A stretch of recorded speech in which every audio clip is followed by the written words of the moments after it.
Good morning and welcome to Worldwide Wisdom. Hanukkah is almost upon us. It's a beautiful festival. We're celebrating the victory of light over might. And there's something unusual about Hanukkah, folks. What is it?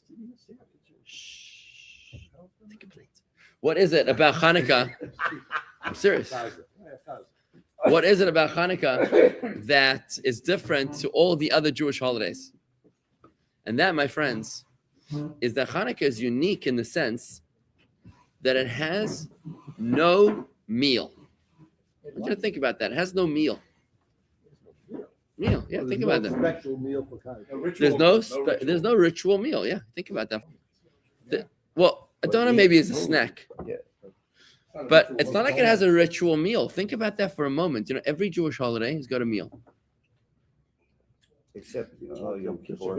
Yom Kippur has a meal. There's a meal after. Absolutely. Yom Kippur, it says for someone who eats extra on the day before Yom Kippur is considered as if he fasted both days. And there's a meal after Yom Kippur as well. Rosh Hashanah's got a meal, and Sukkot is all about eating in the Sukkah, and Pesach, of course, is all about a meal, and Shavuos is a meal. Yeah, Shavuos you're supposed to eat. Yes, but just like in Hanukkah, you're supposed to eat stuff with oil. Is there a meal related to Shavuos? Yeah, you have to eat a meal on Shavuos. You have to make Kiddush. You got to make a meal. I mean, every Shabbos you got to make Kiddush. Comes Hanukkah, and we give you a candle. Candlelight dinner without the dinner. Yeah, it's candlelight without the dinner. That's what you're getting on Hanukkah. What's up? What is this? In fact, if you read the, let's take a look at what it says in how we commemorate Hanukkah. It says like this: and we thank you for the miracles, for the redemption, for the mighty deeds, and for the saving acts, and for the wonders which you have wrought for your ancestors in those days at this time, in the days of Matisyahu, the son of Yochanan the high priest, the Hasmonean and his sons, when the wicked Hellenic government, that's the Greeks, rose up against your people Israel to make them forget your Torah and violate the decrees of your will. But you, in your abounding mercies, you stood by them in the time of their distress.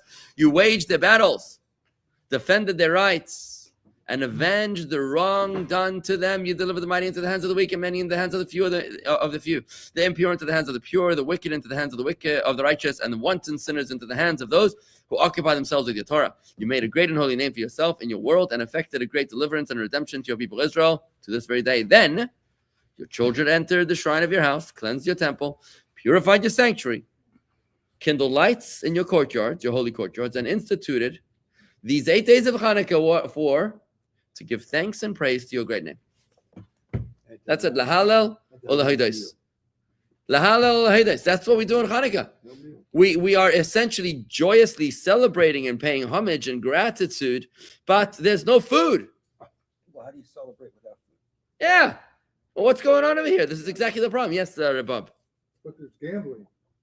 Gambling. So where does the gambling come from? Where does the dreidel come from? Interesting. In the days of the Greeks, actually, you're actually onto something, by the way. Just saying. You know, you think you're funny, but you're right. No. You're actually right. I wasn't trying to be funny. My kids. See, this is a Yiddish cup. It's a Yiddish cup. What you're doing is you're like, look, you identify the problem. And now it's exactly brainstorming. What you're doing is brainstorming. You're like, what else is unusual? What else is unusual? Maybe the second idiosyncrasy will shed light on the first idiosyncrasy, right? And that's really going on here. Very good. So when you realize what's going on, we're gambling. Why are we gambling on Hanukkah? What's up with that whole thing, right? Wow, there's Mellow Hello in Australia. There's no Chabad where you are. Well, you do have a Chabad where you are. We're out here. See? We're out here. We're connected. Worldwide wisdom. You're part of our community. Join us, right? So what's the difference between Hanukkah and the other festivals? There's one profound seismic difference between the two. Every other Jewish festival affects, or every holiday where there was some sort of a decree against us, it was a decree that impacted the life of our bodies. This one, for example, Egyptian slavery, they were crushing oppression of our bodies, right? Or Purim, where they wanted to, God forbid, annihilate us. On Hanukkah, it was exactly different, exactly opposite, where it was not about destroying our bodies, but about crushing our souls. This is the why? Because what happened on Hanukkah? The Greeks, think about it. They came into the temple, did not do what the Babylonians did, when they came into our temple to burn it to the ground. They didn't do what the Romans did when they came to burn it down to the ground. What the Greeks did to our temple was to just unscrew the bottle tops. Yeah, they were desecrated. They put idols in there, right? They slaughtered a pig upon the altar. And why did they want to unscrew the bottle tops? Why did they want to break the seal of the high priest? Remember the Maccabees who came into the temple after the Greek expulsion. It's not that they couldn't find oil. They had plenty of oil. They had plenty oil. They had plenty kosher oil. It wasn't pure oil because it wasn't stamped with the seal of the high priest. There was a special seal of the high priest that no longer was sealed because the Greeks had unscrewed and broken all the seals. They only found one little tiny pitcher that was still sealed with a seal of the high priest. Why did the Greeks do this? Because they said you can light candles, light the lights, you can use your temple. It's a beautiful building. But don't say that this oil is holier than this oil. There's no such thing as holy. Holy is spiritual. They didn't like the spiritual. I mean, they liked wisdom, but they didn't like godly. You can't say that God chose this oil over that oil because this one. But even that, Marty, I want to say that there was more than physicality because the Greeks were philosophers. The Greeks were philosophers. I wouldn't just say that they were brute like the Romans. The Romans were just gladiators. But the Greeks were thinkers. You disagree? Right, no, that's true. They would, Well, tell me what. The philosophers among the Greeks were the elite 1/4, 1/2 of 1%. But you had that But in at the least- Roman world as well. Oh, you did have that? Who are the Roman thinkers? Terence, Cicero was a great thinker. Yeah, ready? Plutarch. Well, bear this in mind. Bear in mind. I'll tell you this though. Well, thank you. Bear in mind, Steve, that any nation that was conquered by the Romans, any nation that was conquered by the Romans disappeared, except for the Jews and the Greeks. Who conquered who? The Romans conquered the Greeks, right? The Jews are still around, obviously, but the Greeks who were conquered by the Romans actually in Hellenizing the Romans, because the Romans in and of themselves were brutes. But the okay, look, you I'm a brute, so look. Egyptians were conquered. They were civil engineers. I believe so. Were they not? They built Yeah, infrastructure. sure, but they're still Egyptians are still around. I know, but as an ethnicity, not as a culture. So I think the Greek culture actually overwhelmed the Romans more than the Romans overwhelmed the Greeks. Even though I do not want to disagree with you, sir, on these parts of history, which you surely seem to know much more than I do. So I'm just going to say this. No, truly, no, really. I mean, even the names that you quoted over there from the Romans, I didn't even know them. I'm just saying, Steve. Our rabbi is human. Well, no, but then. Human. But then, But I want to go back for a second to the Greeks here for a second. So what did the Greeks do? The Greeks, even if Steve, you say that it was only 1/2 of 1%. Yeah, I mean, look at who do we idolize? Let's think about that for a second. Miley Cyrus and Taylor Swift, right? Not? Who do we idolize? Tell me. Who? Give me one thinker that we idolize. We idolize athletes. And you know who else we idolize? The great news readers of our generation, because they know how to read. Yeah. Anderson Cooper is a celebrity, is he not? Millions of dollars. He's not what? I don't But you know, Athletes, makes I $40 agree. million a year. Some entertainers. Because he can throw a ball? People in the television and. Movie stars. Movie stars, because they can read a script, right? Right. But I think that the Greeks were far more elevated than our current culture. The Greeks had Aristotle and Socrates. I mean, these guys were looking at great thinkers. In other words, the Greeks were not here to wipe us out physically. This is the only time in history that they were out not to destroy our bodies, but to vanquish our souls. And that was the reason why they did that to the bottle tops. And therefore, when it comes to the other Jewish holidays, how do we celebrate the other Jewish holidays? When they try to kill our bodies with food. But when it comes to Hanukkah, they weren't trying to kill our bodies. So what are you eating for? So they tried to kill us, we survived, let's eat. That doesn't apply. Doesn't apply. Exactly. You got to upgrade that. You got to move All beyond. Jewish history- Exactly. All Jewish history can be now you can say it's not all of Jewish history; it's much of Jewish history. Much of it Exactly. Exactly. So when it comes to the Greeks, they weren't trying to kill us. This wasn't a physical decree. They weren't. Look, there was murder because we weren't complying, we weren't towing the line. So they were trying to. What they were doing is that they were banning Torah study, and this is how we get back to gambling. They were banning the Jewish calendar. Because the Jewish calendar messes everything up. It makes it all spiritual, because suddenly certain days of the week are holier than other days of the week. They don't like that, right? They didn't like the fact that certain oils were holier than other oils. They didn't like the bris that was outlawed as well. And they didn't like, certain bodies are being holier than others. And they didn't like Torah study. This wisdom is holier than that wisdom. Baba my sis. No, you can't study Torah anymore. So what the Jews would do, go to the caves. They would hide to study Torah. And they would have a sentry. When the Greeks would come, they would hide the scrolls, bring out the little dreidels. And when they were asked by the Greek soldiers, what are you doing here? They would say, so in other words, the gambling is expressive, Bob, of the way that they coped with the decree. It was a decree against their spirituality, and they managed by the gambling. Therefore, this is the reason why on Hanukkah, it's a totally different kind of war. It was a spiritual war, not a physical war. Therefore, they were as we read over here, they were trying to make us forget your holy Torah. And that's why, how do we remember? How do we remember the victory? Not through eating a meal, but through lighting a candle.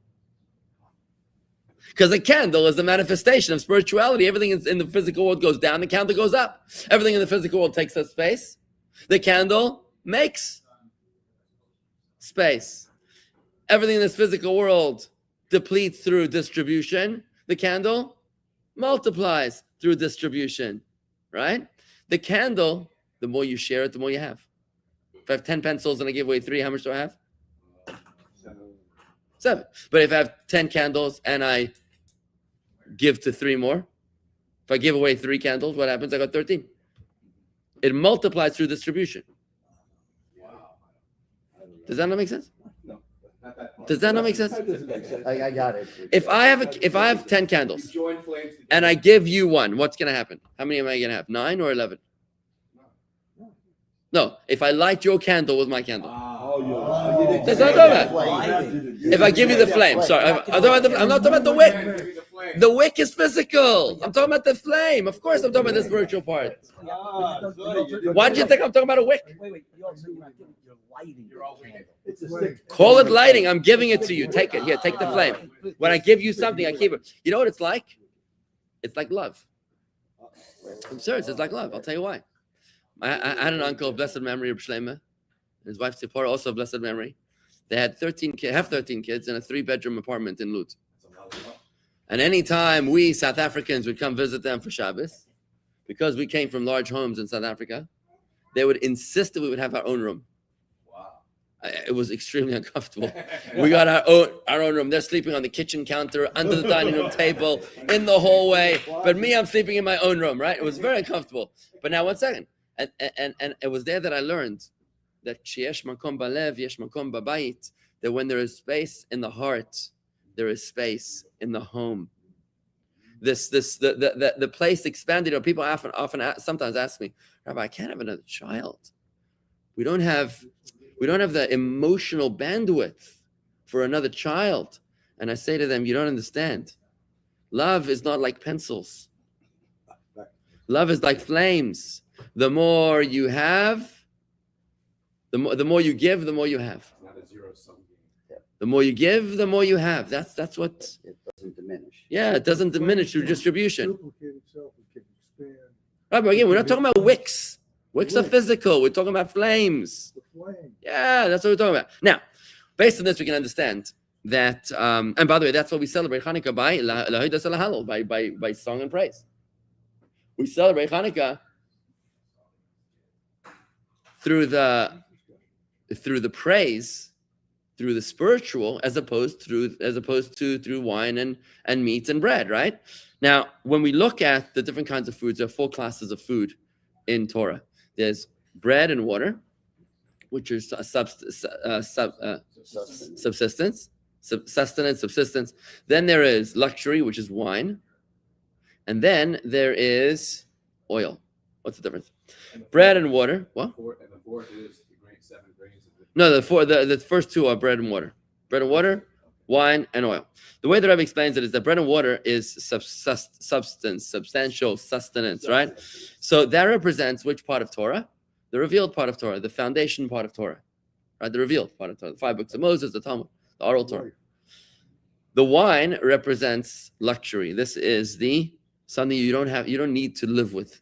You can live without it. You can live without wine. It's possible, right? You can survive Judaism without the secret part of Torah. Even if you're a Chabadnik? Well, Wine is the sod. a good question, right? So the wine, it's a luxury. It represents the sword, the secret part of Torah. That's chassidus. But then comes oil. Now, oil is a substance that is so unique and special that whilst bread, wine, and water can be eaten on their own, not be eaten on its own. But it does enhance everything else, right? In this regard, oil manifests the uniqueness of the festival of Hanukkah over all the other festivals. Whereas all the other Jewish festivals are manifested in bread, water, and wine and meals. We're going deeper now, right? As the reason why they're manifesting those 3 kinds of foods is because they are related to the lower 2 levels of Torah, to the revealed part of Torah, bread and water, and to the secret part of Torah, which is chassidus, right? Which is wine. But in Hanukkah, which is manifested through the oil, this represents the highest secrets of the secret part of Torah. Razin de Razin, the secrets of the secrets, those which are the most intense, the most concentrated. So Hanukkah represents the very essence of Torah, the very essence of Judaism, which is interesting when you realize that they were fighting for the soul of Judaism, right? And the only way they could survive in Hanukkah was through Mesirus Nefesh. We've learned this before, through total self-sacrifice.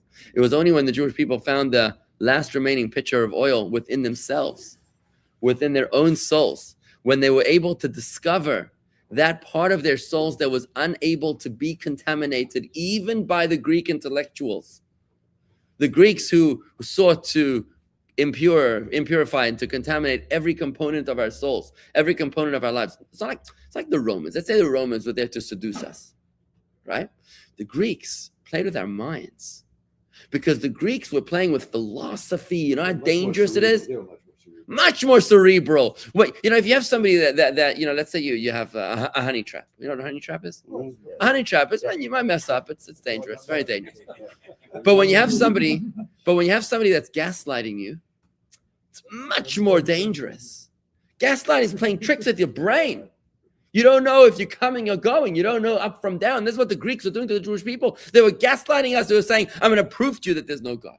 I'm going to prove to you why, what was his name? Epicurus. Epicurus was a Greek philosopher who taught the art of hedonism. He taught that the purpose of life is to indulge in self-pleasure, right? In fact, he was such a problem for the Jewish thinkers, for Jewish scholars, that they turned his name into a Hebrew word, Epicurus. Epicurus means a heretic. His very name, can you imagine? His name became Famous. He became famous. He became memorialized. Some people get the names on buildings. He got his name in the Hebrew language as an insult. Right? Epicurus became Epicurus because he had a great restaurant. And he didn't even make a donation. But can you imagine how seductive, how attractive that is, to somebody that's struggling maybe with depression, maybe a little bit with anti-Semitism, maybe with financial insecurity, and somebody comes and tells them, come on, you only live once, YOLO, right? Indulge. Come on into the party. Look who's sitting here waiting for you, right? Look, you can stay in the house of wisdom of Torah, or you could come here and really learn how to live, right? So this is what the Greeks are doing. They were playing with our minds. Because this is like dopamine of today's social media stuff, which is why Australia banned it for under 16-year-olds yesterday. Thank God it's about time. I wish they would do that in America. Look, our kids, we don't allow them on social media. We can't, because this is dopamine stuff. I think there should be an age restriction on social media until about 40. Right. Because people don't know how to deal with it. Look how many marriages are being wrecked. How many marriages are being wrecked that they cannot look each other in the eye because they're too glued to their phones? How often does it happen that a spouse would say to another, do you mind if I put your cell phone on my forehead so you can look at me while I'm talking to you? right? Not only that, I mean, Judy being a divorce lawyer, there were divorces because of that. Of There were course. relationships It's online. emotional Yeah. relationships. Absolutely. If you look in Yeah. the divorce record, divorce filings of 2 years ago, the divorce filings of 2 years ago, the word Facebook appeared. Yeah. I think it was 23% of the time, maybe higher. I can't remember exact number. It's a very high number. I think, Rabbi, social media is another outlet for the Yitzhak Hara. Yes, sir. But I don't. Arnie, I don't entirely agree with you. I want to just say that I don't think it's entirely evil. I think that it's both. It's extremely powerful. It's like money. It's like money. Money could be evil, could be amazing. It's like fire. It could destroy or it could build. It's like woman. Woman could be the bane of mankind, or woman could be the building of mankind, right? It's both, right? It's both. It's very, very powerful. And this is brainstem stuff. This is dopamine, which is it's stronger than your need to relate to your spouse. And the same feelings that a mother gets by holding her child, studies show that she gets by getting likes on her Instagram post. And that is terrifying. It's not just pathetic, it's terrifying, because the kids could possibly be neglected because the mother feels she's getting that motherly nurturing instinct from the Instagram likes instead of from what she should be getting from the child. It's terrifying, right? So yes, the Australian government is in fact out of control in Europe, and you're correct. I agree with you. But at least one thing they seem to be doing right. So where am I going with this, folks? I want to just say this, is that the Greeks were playing with our minds. They were gaslighting us, and they were far, far, far more dangerous of an anti-Semite. I mean, look at Hamas. Hamas makes us more Jewish. Think about these guys, right? Hamas makes Jews lay tefillin, right? That's what they do. They cause Jews to lay tefillin because they're trying to kill us. We become more Jewish. But when you're dealing with the Greeks, these guys are like, they're playing with your mind in such a crazy spiritual way. Very seductive, intellectually seductive, which you manifest in emotion. Remember, what's Chabad? Chabad is mind ruling over the heart. Chabad is about giving you wisdom to meditate upon so that you can control your emotions and manifest in your thought, speech, and action. But if they're replacing that wisdom with their secular, corrupt wisdom, they're putting a virus into our computer. And the fact that we were able to survive is only because we found that one last pitcher of oil in our own soul, which was the part of our soul, the essence of our soul, that's even unable to be contaminated by the highest, most seductive sources. And that is why Hanukkah represents oil, more than bread, wine. The question we have to leave us with is, how could it be that the most recent of all Jewish holidays is the deepest of all Jewish holidays? Hanukkah is only 2,200 years old.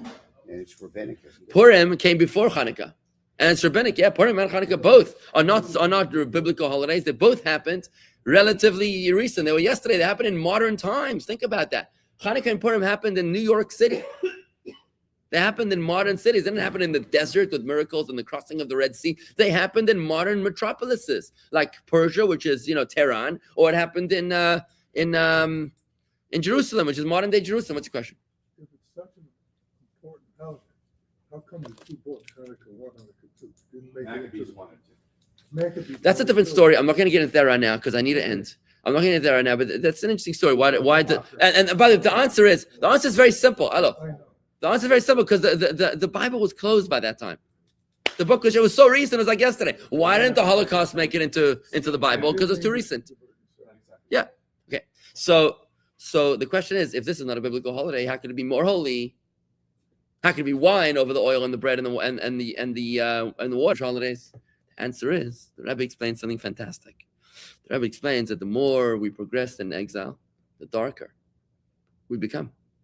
The spiritually darker it becomes. The further we move away from Moses and Mount Sinai, from Abraham, Isaac, and Jacob, Sarah, Rivka, Rachel, and Leah, the closer we move to Mamdani and Hezbollah and United Nations, right? The closer we move to this side of the exile, the more spiritually darker it becomes. And the only way we can survive is when God gives us the gifts that we have not received in earlier generations, which is the gifts of the secrets of Torah that are being revealed. Think about the Arizal 500 years ago revealing to us the secrets of the Kabbalah. Think about the Baal Shem Tov revealing to us the teachings of Hasidus. Think about the Alter Rebbe in 1798 revealing to us the teachings of Hasidus Chabad, the book of Tanya in 1795, 96. Think about the Rebbe who's teaching us the most profound teachings of Torah that Jewish history has never seen before in our generation. Why do we merit to get this after 1950 for the past 75 years? Why is that? Because the deeper you descend into the well, the more light you need to be able to survive. The darker we descend into exile, the further into the cave,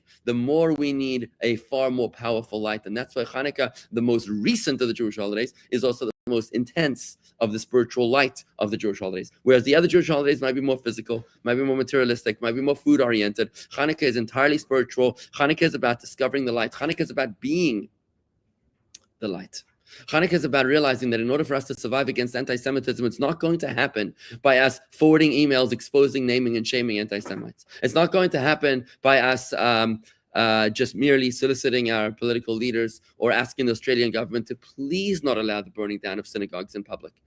But it's going to happen by us Jews discovering the light within ourselves. We're not going to outsource the light. You can't do that. You've got to do what the Maccabees did, which was to go into your temple, search it out, clean out the schmutz, and find that one pitcher of oil. If you can find that one pitcher of oil buried deep within your soul, you will become the light that will illuminate your family, your friends, your community, the whole world. You will be a light that can never be extinguished. Thank you very much. That's the best part. Rabbi. Nice ending, Rabbi. Rabbi, question. Yes, sir.